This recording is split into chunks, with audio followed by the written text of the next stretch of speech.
शांति। प्रजापिता ब्रह्मा कुमारी ईश्वरीय विश्वविद्यालय और हेडक्वार्टर माउंट आबू के मधुबन न्यूज चैनल उसके द्वारा आयोजित आज के इस वुमेन्स डे वेबिनार में आप सभी का हार्दिक स्वागत करती हूँ।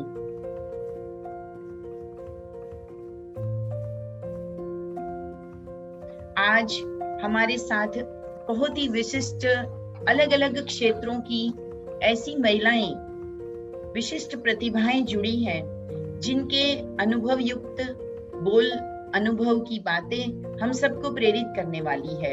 आज इंटरनेशनल वुमेन डे है और हम चाहेंगे कि महिलाओं की क्या भागीदारी हो सकती है हमारे देश को पुनः स्वर्णिम बनाने में। कभी ये देश स्वर्णिम था, हम उसे स्वर्ग देवभूमि कहते थे, लेकिन आज वो स्वरूप हम देखना चाहते हैं, पुनः देखना चाहते हैं। तब महिलाओं की भूमिका क्या हो सकती है, हम आपके द्वारा जानना चाहेंगे। आप अपना अनम्यूट करके हमसे जरूर अपने विचार शेयर कीजिए। शालिनी जी। बहुत शुक्रिया गीता जी, मुझे शामिल करने के लिए। व्यस्त जरूर है जो कार्यक्रम है वो, लेकिन मुझे लगता है कि इसमें मेरी सहभागिता जो है वो जरूरी भी थी। इनफैक्ट अब मुझे लगता है कि मतलब मुझे और शायद ज्यादा वक्त देना चाहिए था। स्वर्णिम भारत की जैसा आप बात कर रही हैं, स्वर्णिम भारत जब था भी या अभी भी, मुझे लगता है ये सिर्फ देखने का नजरिया है कि आप उसे स्वर्णिम देख रहे हैं या नहीं देख पा रहे। मैं बहुत छोटी थी गीता जी, तो मैंने स्वामी विवेकानंद की किताब पढ़ी थी, जिसमें उन्होंने लिखा था कि हमारे जीवन में जो भी होता है वो हम जैसा सोचते हैं उस हिसाब से ही होता है। विवेकानंद ने उस पे ये कहा था कि अगर आप नेगेटिव हैं या अगर आप गलत सोचते हैं या आपको अंदेशा है कि भविष्य में जो होने वाला है वो ठीक नहीं होने वाला आपके साथ, तो आपका जो आने वाला वक्त है वो उस हिसाब से ही ढलेगा। और शायद मैं बहुत छोटी थी, मुझे लगता है मैं 6th-7th स्टैंडर्ड में थी जब मैंने ये बातें सुनी थी, तो उस वक्त से ही मैंने इसे बिल्कुल कंठस्थ कर लिया था। एक छोटा बच्चा जब कुछ सुनता है ना, तो उसमें इफ बट नहीं करता, वो बहुत से सवाल उसमें नहीं पूछता। तो मुझे लगा कि ये बात ठीक है, और तब से मैंने पॉजिटिव ही सोचना शुरू किया। तो जीवन पूरा पॉजिटिव होता गया, और जितनी मुश्किलें आई या परेशानी आई वो भी हल होती चली गई। तो मुझे लगता है अगर ये दृष्टिकोण हर किसी का रहे, खासकर महिलाओं का, तो वो चाहे देश को स्वर्णिम बनाना है, घर को, परिवार को, करियर को, मुझे लगता है वो सारी बाधाएं जो है आसानी से दूर हो जाती है। गीता जी, बहुत अच्छी बात। वास्तव में हर व्यक्ति को अपने अपने जीवन में अपने अपने हिस्से का काम करते हुए कुछ एक स्पेशली थिंकिंग रखनी पड़ती है, जीवन के कुछ प्रिंसिपल्स बनाने पड़ते हैं, और उन प्रिंसिपल्स को वो जीवन भर निभाता है। आप जब अपनी फील्ड में काम करती है, बहुत सा रिस्क भी उठाती हैं, तो ऐसी कौन सी बातें हैं जो आपको मोटिवेट करती है, आपको कहीं रुकने नहीं देती? सबसे पहले तो मैं जर्नलिस्ट ही बनना चाहती थी, और जब आप जो सोच के अपने करियर में आगे बढ़े, अगर उसे ही अचीव कर लिया, तो मुझे लगता है आधा मोटिवेशन जो है वो आपको वैसे खुद ही मिल जाता है।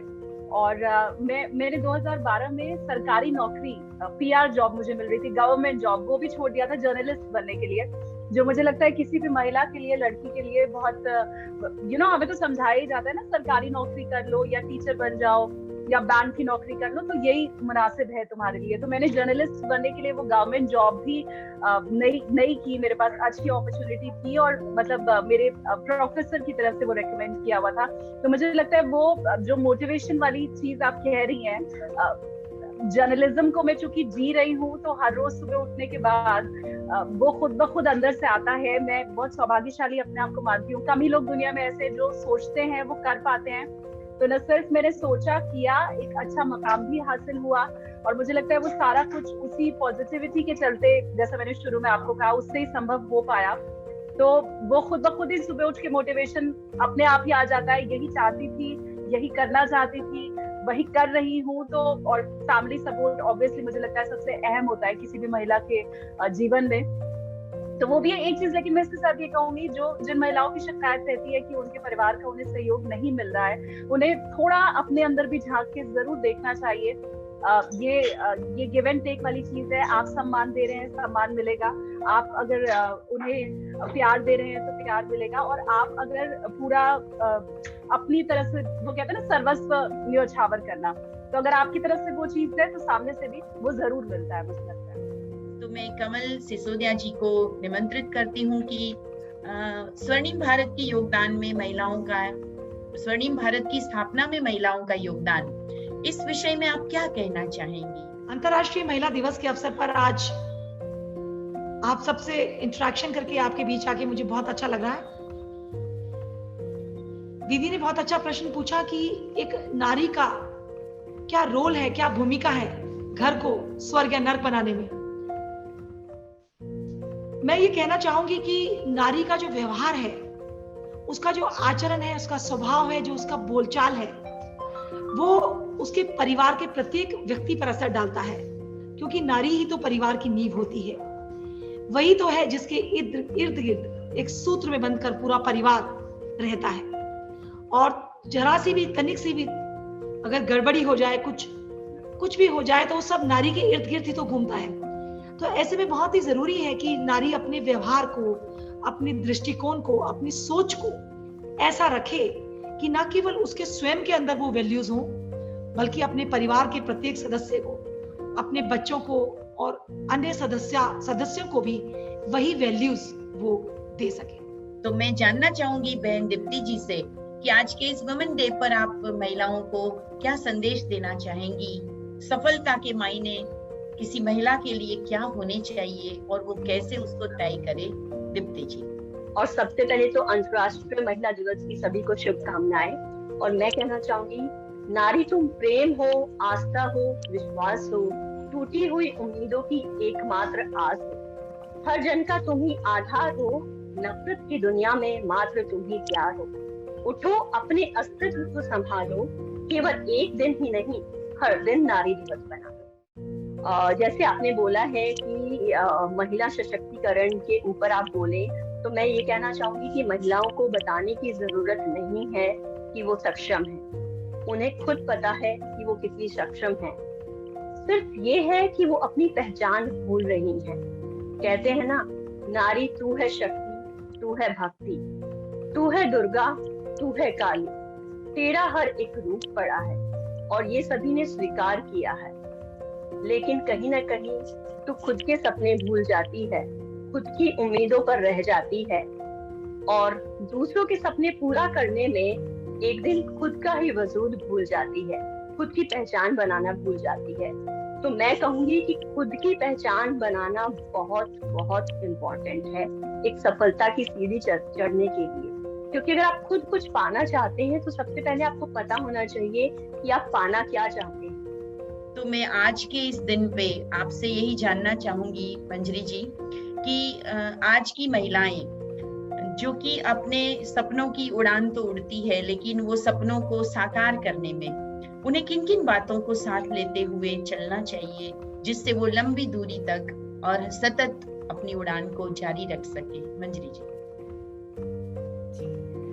नमस्ते दीदी, बहुत बहुत शुक्रिया मुझे यहाँ बुलाने के लिए। एंड जैसे कि सबने बताया कि हम खुद महिलाएं हैं। जब से हम छोटे हुए, आज मेरी 2 बेटियां हैं बड़ी, एक बेटी कॉलेज में पढ़ती है, एक दूसरी कॉलेज में जा रही है। तो जब मैं उनको देखती हूँ और जब मैं याद करती हूँ कि मैं कैसी थी जब मैं उनके जितनी थी या 20-22 साल की, तो मुझे रियलाइज होता है कि हम उस समय हमें किसी ने ये ही नहीं बताया कि एक पर्टिकुलर औरत या एक पर्टिकुलर लड़की के लिए सिर्फ पढ़ना और शादी करना ही नहीं सब कुछ होता है। उसके साथ साथ आप और भी बहुत कुछ कर सकते हैं। जैसे मैं अपनी बच्चियों से बात करती हूँ तो they talk about a concept of giving back to society. मतलब एक कॉन्सेप्ट कि आप सिर्फ अपने लिए जीवन ना जी करके कुछ ऐसा भी करें जिससे आप आप इंसान होने का कुछ फर्ज निभा सके, जिसमें आप सोसाइटी को गिव बैक करें अपने फॉर्म में, जो भी आप कर सकते हैं। तो और एक नेक्स्ट जनरेशन जो हम देख रहे हैं वो बहुत इवॉल्व जनरेशन है। तो ये महिलाएं वैसे भी हमसे ज्यादा सशक्त हैं, बिकॉज उनको पढ़ने लिखने का अवसर भी ज्यादा मिला है और वो इवॉल्व भी हमसे ज्यादा है। बट फिर भी समाज अभी उतना खुल नहीं पाया है, समाज अभी तक उनको उस फॉर्म में एक्सेप्ट कर नहीं पाया है जो उनकी असली शक्ति है। मैं ये कहना चाहूंगी कि महिलाओं में फिटनेस का ध्यान रखना और बैलेंस रखना, फैमिली के साथ अपनी प्रोफेशन, अपने सपनों को जीना, इसके लिए आप जरूर आज के दिन वुमेन्स डे पर प्रकाश डालेंगी बहन पलकनजी दवे। एक ही चीज मैं कहना चाहूंगी सारी महिलाओं को कि एक तो आप अपनी दूसरी महिलाओं को या सबऑर्डिनेट्स या जो आपके नीचे है उनको समझिए, उनको ऊपर लाने की कोशिश कीजिए। Right now what I am doing is trying to empower females in badminton. जिन्होंने कभी खेला नहीं है उनको मैं सिखा रही हूँ और एक अच्छे लेवल पे पहुंचाना चाहती हूँ। तो ज्यादातर लोग क्या समझते हैं कि हमको अपने ऊपर के लेवल के लोग या हमसे बेहतर लोग के साथ ही रहना चाहिए और वो करना चाहिए। तो वो किसी जो भी स्ट्रगलिंग है या जिन लोगों को उनकी जरूरत है उनको हेल्प नहीं करते। But this is something I don't agree with. I think that you should help others, you should try to bring them up and एक महिला ही महिला को अच्छी तरीके से समझ सकती है और ऊपर ला सकती है। तो जो अपने बीच में जो जेलसी फैक्टर्स है या कोई भी इनसिक्योरिटीज है वो आपको खत्म करनी चाहिए। तभी एक आई थिंक अच्छे मायने में एक विमेंस डे हम लोग सेलिब्रेट कर सकते हैं, जब एक महिला दूसरी महिला को अच्छे से समझेगी, सपोर्ट करेगी हर चीज में। Thank you. बहुत ही अनुभव से आपने अपनी बात बताई है कि हमें अपने सपनों को भी जीना है और उसमें हमें स्पिरिचुअलिटी को, गॉड को अपने साथ रखना है, क्योंकि आखिरी इस संसार रूपी रचना का वो रचयिता है। अगर हमारा उनके साथ कनेक्शन रहता है तो कहते हैं कि शक्ति का भी बल तब बढ़ता था जब वो शिव शक्ति बन जाती थी। तो अभी हमने शिवरात्रि सेलिब्रेट की है। शिवरात्रि पर कहते शिव और शक्ति का मिलन हो जाता है, तो संसार का जितना भी अंधकार है वो दूर हो जाता है। तो आज भी सभी महिलाओं को अपनी शक्ति को कई गुना बढ़ाने के लिए स्पिरिचुअल टच अपनी लाइफ में देना होगा, जो कि हर किसी को समय का थोड़ा सा प्लानिंग करना होता है। बाकी ये सब करने से अवश्य ही परिवर्तन जीवन में आता है। बहुत अच्छी बात आपने कही, थैंक यू सो मच। आज के इस वेबिनार में हमने सभी अलग अलग फील्ड की महिलाओं से जो बातचीत की है, अवश्य ही इसका एक बहुत ही सुंदर रूप, बहुत ही सुंदर सारांश हमें मिला है कि चाहे आप वर्किंग वुमन है, चाहे आप मदर है, चाहे आप स्ट्रगलिंग पार्ट में है, चाहे आप सक्सेसफुल किसी पद पर है, पोजीशन पर है, परंतु आपको अपनी लाइफ में एक बैलेंस करना है। आपको अपनी लाइफ में कहीं ना कहीं वैल्यूज को अपनाना है। आपको अपनी लाइफ में साइलेंट होकर अपने गोल्स के बारे में सोचना है। आपका गोल आपको सतत प्रेरित करता है, मोटिवेट करता है, और दुनिया में कितनी भी प्रॉब्लम्स क्यों ना हो, लेकिन जैसे कहते हैं कि हर ताले के साथ एक चाबी बनी होती है, उसी तरह से हर प्रॉब्लम का एक सॉल्यूशन होता है और वो आपके जीवन में आप जरूर प्राप्त करेंगे।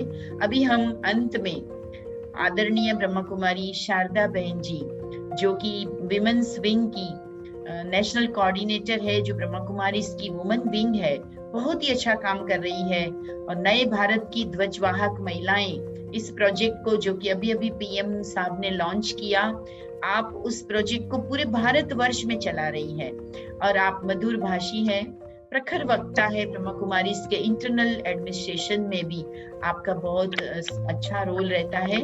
तो हम दीदी का वीडियो सुनेंगे।